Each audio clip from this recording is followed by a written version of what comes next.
La santé est souvent un angle où on peut aborder des problèmes entre les pays. Je suis persuadée que ce n'est que par le dialogue et par le compromis qu'on pourra avancer et résoudre les différences.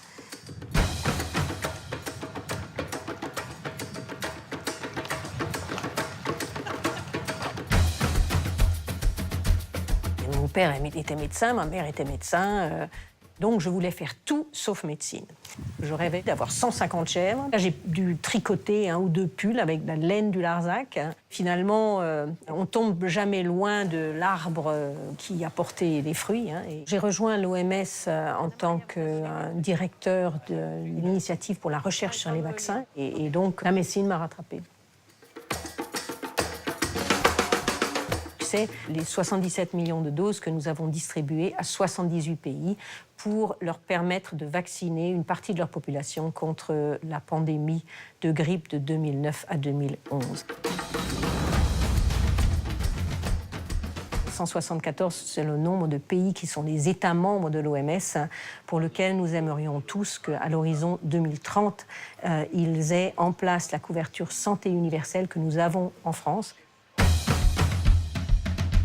11 mois pour avoir des résultats positifs dans le développement clinique d'un vaccin contre Ebola, contre plusieurs années. Alors, il faut se souvenir que l'épidémie d'Ebola en Afrique de l'Ouest a commencé à avoir des milliers de morts. Alors, où en était la recherche vaccinale? Il y a des produits qui sont en développement. Aucun n'a été chez l'homme pour le moment. Et on a besoin de ce vaccin tout de suite. Donc, tout le monde s'est mis autour de la table, mettre en place des protocoles. Et donc, on pense, mais on ne peut pas le démontrer, que en fait, les opérations de tests de vaccins ont eu un rôle sur la terminaison de l'épidémie d'Ebola en Guinée.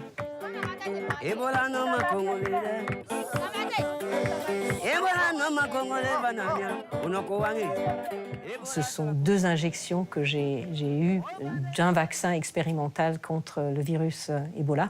Je dois faire partie des gens qui sont le mieux immunisés contre Ebola. Alors pourquoi? C'est parce qu'il fallait vraiment tellement accélérer et que je ne pouvais pas ne pas être moi-même volontaire.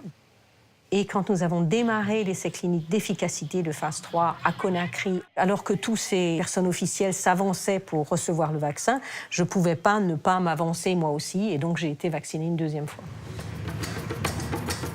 Si je crois en quelque chose, je suis prête à m'engager physiquement. Je pense que c'est important de développer une vision politique, de voir quelle peut être notre place dans ce monde, en n'étant pas uniquement des passagers, mais en étant aussi des acteurs. Le métier de chercheur est tout à fait compatible avec l'engagement.